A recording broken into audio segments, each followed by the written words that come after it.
For interview purposes, anong pangalan nyo tsaka anong role nyo dito sa Bucon Manila? So, hi, I'm Listan. I'm the head organizer and founder of Bucon Manila. Okay ma'am, anong mangyayari dito ngayon tsaka what inspired you na may ganitong event tayo ngayon? Actually, Bucon Manila is a celebration of local beauty brands. So, kasi nag-start kami, bakit sabi namin, bakit ganun? Booming yung beauty industry pero walang ganitong klaseng expo. We had franchise expo, motorcycle, car show, like that.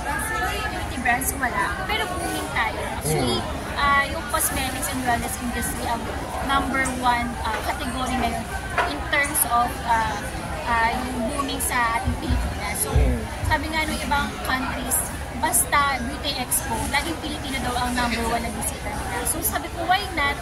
Gawa tayo ng ganito. And also, ang gaganda ng brands, ang gaganda ng mga products natin, which is yung products kasi dito na makikita nyo sa Bucon is for the Filipinos. So, made for Filipinos, for the Filipinos. Okay. So, yun yung pinaka-goal ni Bucon, which is yung mapalawak natin yung local beauty brands natin in the Philippines. Okay. So ma'am, ngayon nandito na tayo ngayon. Ang daming nag-participate, di ba? Warmly accepted. Ano po yung mga asahan ng mga pupunta dito?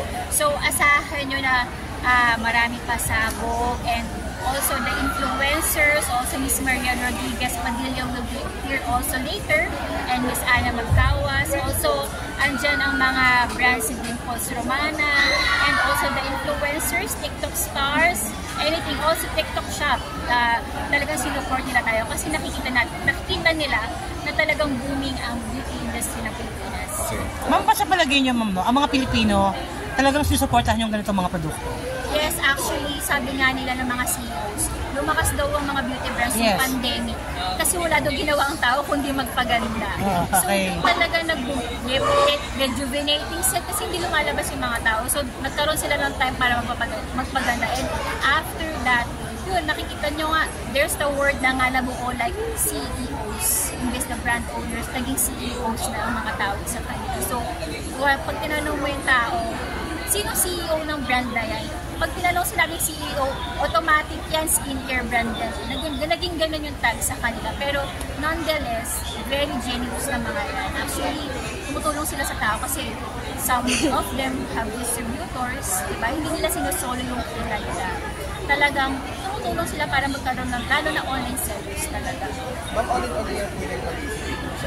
All in all, actually, we allot 70 booths for the beauty brands. Pero dahil nga, ang dami yung sumali at yung mga nakasali, more than 2 yung kinuha booths. So, naging 50 na lang siya. So, ang goal namin next week is to be bigger and bigger and bigger. And also, I'm proud to say na hindi lang local brands ang gusto sumali sa atin. Even the international, they approach us. Ma'am, ilang taon na to, ma'am? Actually, second year pa lang. Second year? Second year pa lang po. Pero last year, first year namin talagang iba din talaga yung tanggap ng tao. Siguro nga kasi yung mga Pilipino, mahal na rin nila yung mga Filipino products. Kasi na-appreciate nila kasi effective. Effective sa Filipino skin. Ma'am, i-open niyo ba ito sa international din? O Pilipino lang talaga gusto niyo? Actually, na-offer din namin. We're all welcome for the local beauty brands and also for the international. Basta nasa Philippine market. Okay. Okay. Maraming salamat, ma'am. Thank you, ma'am. Ma'am, picture lang po. Picture lang.